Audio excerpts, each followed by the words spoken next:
ദൈവനാമത്തിന് മഹത്വമുണ്ടാകട്ടെ.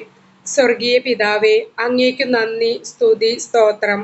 അധ്വാനിക്കുന്നവരും ഭാരം ചുമക്കുന്നവരുമായ നിങ്ങൾ എൻ്റെ അടുക്കൽ വരുവിൻ, ഞാൻ നിങ്ങളെ ആശ്വസിപ്പിക്കാം. വീട്ടിൽ മദ്യപാനത്തിനടിമയായിരിക്കുന്നവരെ അങ്ങയുടെ കാൽക്കീഴിൽ സമർപ്പിക്കുന്നു.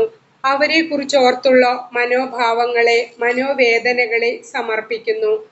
മദ്യം കഴിച്ച് തന്നെ തന്നെ നശിപ്പിച്ചു കൊണ്ടിരിക്കുന്ന ചെറിയ കുട്ടികൾ മുതൽ പ്രായം ചെന്നവരെ അങ്ങയുടെ കരങ്ങളിലേക്ക് വച്ചു തരുന്നു.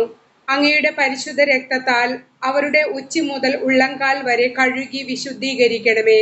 ഇവരുടെ ആത്മാവും ശരീരവും നശിക്കാൻ അനുവദിക്കരുതേ. എൻ്റെ ഈശോയെ, വിശ്വാസത്തോടെ പ്രാർത്ഥിക്കുന്നു. മദ്യപാനം എന്ന ദുശീലത്തിൽ നിന്നും ഇവരെ വിടുവിക്കണമേ.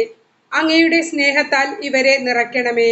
ചില വ്യക്തികൾക്ക് ആഗ്രഹമുണ്ടായിട്ട് പോലും ഈ ഒരു തിന്മയിൽ നിന്നും മാറാൻ സാധിക്കാത്ത അവസ്ഥയിൽ അവരോട് കരുണ കാട്ടണമേ. അങ്ങ് നൽകിയ മനോഹരമായ ജീവിതം ആസ്വദിക്കാൻ ഓരോ മക്കൾക്കും കൃപ നൽകണമേ. ജനങ്ങളെ മദ്യപാനത്തിൽ കൂടി വഴിതെറ്റിച്ചു കൊണ്ടിരിക്കുന്ന പൈശാചിക ബന്ധനങ്ങളെ യേശുവിന്റെ കുരിശിൻ കീഴിൽ ബന്ധിക്കുന്നു. മദ്യപാന്മാരുടെ ബുദ്ധി തെളിയിക്കണമേ. മദ്യം കഴിക്കണമെന്ന തോന്നൽ പോലും വരാത്ത രീതിയിൽ അവരെ ദൂതന്മാരെ അയച്ച് കാത്തുകൊള്ളണമേ. ശരീരം ഒരു ദേവാലയമാണെന്നും അത് നശിപ്പിക്കുന്നവനെ ദൈവവും നശിപ്പിക്കുമെന്ന ചിന്ത അവർക്ക് നൽകണമേ. മദ്യപാനികളായ മക്കളെ കുറിച്ച് ഓർത്ത് ഭയപ്പെടുന്ന അവരുടെ അമ്മമാരെയും ഓരോ ഭാര്യമാരെയും മക്കളെയും ധൈര്യപ്പെടുത്തണമേ. ഓരോ മദ്യപാനികളിലേക്കും പരിശുദ്ധാത്മാവിനെ അയച്ച് ആ ദുശീലത്തിൽ നിന്നും അവരെ രക്ഷിക്കണമേ. മദ്യം വെറുത്തുപേക്ഷിക്കാനും ഒരു പുതിയ മനുഷ്യനായി തീരാനും ഓരോ വ്യക്തികളെയും അനുഗ്രഹിക്കണമേ. മദ്യപാനികളായ വ്യക്തികളുടെ കുടുംബത്തിന്റെ കണ്ണുനീർ കണ്ട് അവർക്ക് വേണ്ട ആവശ്യങ്ങളെല്ലാം നടത്തി കൊടുക്കണമേ. ആ കുടുംബത്തെ കൈവിടരുതേ. കുടുംബത്തിലുള്ളവർ തന്നെ മടുത്തു പോകാതെ പ്രാർത്ഥിക്കാൻ അവരെ അനുഗ്രഹിക്കണമേ. നിരാശയിൽ പെട്ടുപോകാതെ കാത്തുകൊള്ളണമേ. പ്രത്യാശ നൽകി അനുഗ്രഹിക്കണമേ.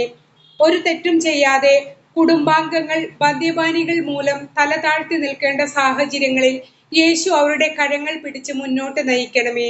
പ്രിയമുള്ളവരെ, എൻ്റെ ശുശ്രൂഷ ജീവിതത്തിൽ ഞാൻ ഒത്തിരി മദ്യപാനികളായ വ്യക്തികളുടെ മക്കളെയും ഭാര്യമാരെയും നേരിൽ കണ്ട് വേദനിച്ചിട്ടുണ്ട്. മദ്യം കഴിച്ചാൽ പിന്നെ പിശാചാണ് പ്രവർത്തിക്കുന്നത്. മദ്യം കഴിക്കാത്ത സമയത്ത് അവർ ഭയങ്കര പാവങ്ങളായിരിക്കും. മദ്യപാനികളെ ആരും വെറുക്കാതെ ഒറ്റപ്പെടുത്താതെ അവർക്ക് വേണ്ട പ്രാർത്ഥനയും ഒപ്പം ചികിത്സയും ആവശ്യമാണെങ്കിൽ അതും നൽകി നമുക്ക് അവരെ ആ തിന്മയിൽ നിന്നും രക്ഷിക്കാം. ഉറപ്പായിട്ടും ചികിത്സ ആവശ്യമാണെങ്കിൽ അത് നിങ്ങൾ കൊടുക്കണം. ഹോസ്പിറ്റലിൽ അന്വേഷിച്ചാൽ അതിനെക്കുറിച്ച് എല്ലാ കാര്യങ്ങളും നിങ്ങൾക്ക് അറിയാൻ സാധിക്കും. ദൈവം സഹായിക്കട്ടെ. ആമേൻ.